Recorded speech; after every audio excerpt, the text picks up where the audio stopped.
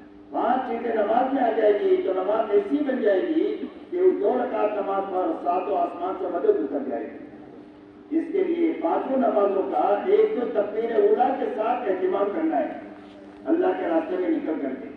زندگی میں جو نمازیں ہماری چھوٹی ہے فرائض، تو فرائض کو ادا کرنے میں لگنا ہے. ہر وقت کی جو نوافل ہے وہ نوافل کا اہتمام کرنا ہے. تہجد ہے، اشراق ہے، داعش ہے، اوابین ہے، اور مسجد میں داخل ہوئے تو تحیۃ المسجد ہے، وضو کیا تو تحیۃ الوضو ہے، کوئی ضرورت پیش آئی تو صلاۃ الحاجہ ہے. غرض ہے کہ زیادہ سے زیادہ اللہ کے سامنے سجدہ اور رکوع کرنے کی عادت بنانا ہے. نوافل کا اہتمام کرنا ہے. اسی کے ساتھ میں اللہ کے راستے میں نکل کر کے روزانہ 2-4 رکعتیں سنت اس نیت سے پڑھنا ہے نفل کہ میری نماز میں اللہ کا دھیان پیدا ہوگا. 2 رکعت آپ نے شروع کیا، 1 رکعت پہ دھیان رہا، دوسرے رکعت پہ دھیان ادھر ادھر چلا گیا، تو 2 رکعت پوری کرے، 2 رکعت اور پڑھے، پھر 2 رکعت پڑھے، قاعدے میں جا کر دھیان ادھر ادھر چلا گیا، پھر 2 رکعت پڑھے. روزانہ 4, 6, 8 رکعتیں اس نیت کے ساتھ پڑھیں گے کہ میری نماز میں اللہ والا دھیان پیدا ہو جائے اور اللہ سے کہیں گے یہ سچا آدمی ہے، جس کو حقیقت کا بھی نماز چاہیے، تو اللہ اپنے فضل سے اچھی نماز ہم کو عطا فرما دیتی ہے. اس لیے اپنی نماز کو بنانے کی محنت میں لگتے ہوئے، اس کی دعوت دیتے ہوئے، اللہ سے نماز کی حقیقت کو مانگتے ہوئے اپنا وقت لگانا ہے. یہ بات یاد رہے گی. اس کے ساتھ تیسری بات یہ ہے کہ روزانہ علم سیکھتے ہوئے اپنا دن گزارنا ہے.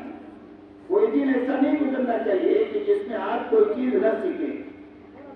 سیکھنے میں سب سے پہلی چیز جو سیکھنے کی ہے وہ نماز میں پڑھا جانے والا قرآن صحیح کرنا ہے. کم سے کم سورہ فاتحہ اور 10 سورتیں آپ صحیح کر لیں تاکہ ہماری نماز صحیح ہو جائے. مخارج کے ساتھ، ترتیب کے ساتھ پڑھنا سیکھنا ہے اللہ کے راستے میں نکل کر.